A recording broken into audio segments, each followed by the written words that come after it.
അവൻ എഴുന്നേറ്റ് കാറ്റിനെ ശാസിച്ചു, കടലിനോട് അടങ്ങുക എന്ന് പറഞ്ഞു. കാറ്റമർന്നു, വലിയ ശാന്തത ഉണ്ടായി. നമ്മുടെയൊക്കെ ജീവിത സാഹചര്യങ്ങളിൽ നമ്മുടെ മുമ്പിൽ വരുന്ന കാറ്റുകളെ നമുക്ക് ശാന്തമാക്കാൻ കഴിയാതിരിക്കുന്നത് പ്രശ്നങ്ങളെ നോക്കി നാം ദൈവത്തോട് പരാതി പറയുന്നത് കൊണ്ടാണ്.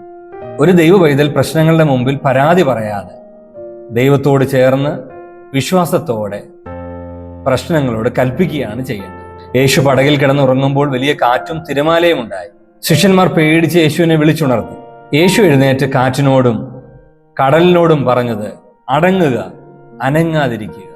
നിങ്ങളുടെ ജീവിതത്തിലെ സാമ്പത്തിക തകർച്ചയോ രോഗമോ കുഞ്ഞുങ്ങളുടെ ഭാവിയോ എന്തുമായിക്കോട്ടെ, ആ പ്രശ്നത്തിന് നേരെ കർത്താവിനോടൊപ്പം നിന്ന് വിശ്വാസത്തോടെ പ്രഖ്യാപിക്കുക, അതിൻ്റെ വിടുതൽ പ്രഖ്യാപിക്കുക. എൻ്റെ കർത്താവ് എന്നെ സൗഖ്യമാക്കും, എൻ്റെ ദൈവം ഈ സാമ്പത്തിക വിഷയത്തിൽ നിന്ന് എന്നെ പുറത്തുകൊണ്ട് എന്നെ ഐശ്വര്യമായി അനുഗ്രഹിക്കും, എൻ്റെ തലമുറയ്ക്ക് നല്ലൊരു ഭാവി ഉണ്ടാകും, ഞാൻ ഉയർച്ച തന്നെ പ്രാപിക്കും, ഞാൻ താഴ്ച പ്രാപിക്കുകയില്ല.